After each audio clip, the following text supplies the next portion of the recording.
नई शिक्षा नीति के ड्राफ्ट को कैबिनेट की मंजूरी मिल गई है। इस ड्राफ्ट में सिफारिश की गई है कि भारत को शिक्षा पर खर्च बढ़ाकर जीडीपी के 6% के बराबर कर देना चाहिए। अगर ऐसा होता है तो भारत के एजुकेशन सिस्टम को बड़ी राहत मिलने की उम्मीद है। इससे यहाँ पर शिक्षा का स्तर सुधरेगा और ज्यादा से ज्यादा लोगों को पढ़ाने की कोशिश हो सकेगी। जानकारों का मानना है कि ये बेहतर कदम है, हालांकि इसमें बढ़ोतरी की गुंजाइश बरकरार है। पॉलिसी में एक जगह ये भी मेंशन है कि जो अभी पब्लिक स्पेंडिंग है सरकार की, वो 10% से बढ़ के पूरी 20% हो जाएगी एजुकेशन में बाय द ईयर 2035। तो ये एक बहुत ही अच्छा डिसीजन है सरकार का। अब इसकी एलोकेशन वो कैसे करती है, अर्ली एजुकेशन में कितना, टीचर ट्रेनिंग में कितना, बच्चे की न्यूट्रिशन में कितना, हायर एजुकेशन एंड रिसर्च में कितना इम्प्लीमेंट होता है, कितना इन्वेस्ट होता है, वो तो वक्त ही बताएगा। धीरे धीरे पॉलिसीज आएंगी।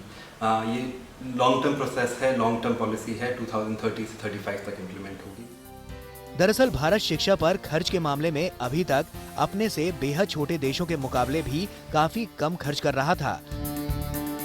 मौजूदा वक्त में भारत शिक्षा पर अपनी जीडीपी का 4.43% खर्च करता है, जबकि अमेरिका अपनी जीडीपी का 5.8% शिक्षा पर खर्च करता है, जो उसकी आबादी और जीडीपी के साइज के लिहाज से खासी बड़ी रकम है। चीन जीडीपी का 4% शिक्षा पर खर्च करता है और उसकी अर्थव्यवस्था के आकार के हिसाब से ये भी काफी बड़ा आंकड़ा है।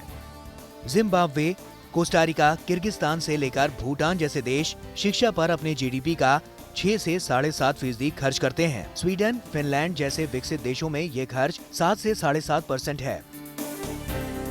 ऐसे में समझा जा सकता है कि भारत की जीडीपी के आकार और उसके भी महज 6% खर्च किए जाने से अभी भी शिक्षा का स्तर सुधारने में कितना समय लग सकता है। इसे समझने के लिए अगर हम भारत, अमेरिका और चीन की जीडीपी के आकार की तुलना करें तो पता चलेगा कि भारत में कुछ भी इस पर खर्च नहीं हो रहा। अमेरिका की जीडीपी का आकार करीब $21 ट्रिलियन है, यानी जीडीपी का 6% करीब $1.2 ट्रिलियन है। चीन की जीडीपी का साइज करीब $13.5 ट्रिलियन है और इसका 4% आधा ट्रिलियन डॉलर है। वहीं भारत की जीडीपी का आकार करीब $2.94 ट्रिलियन है और उसका 6% महज $0.18 ट्रिलियन होगा। यानी भारत के लिए शिक्षा के क्षेत्र में अभी खर्च बढ़ाने की जबरदस्त गुंजाइश है।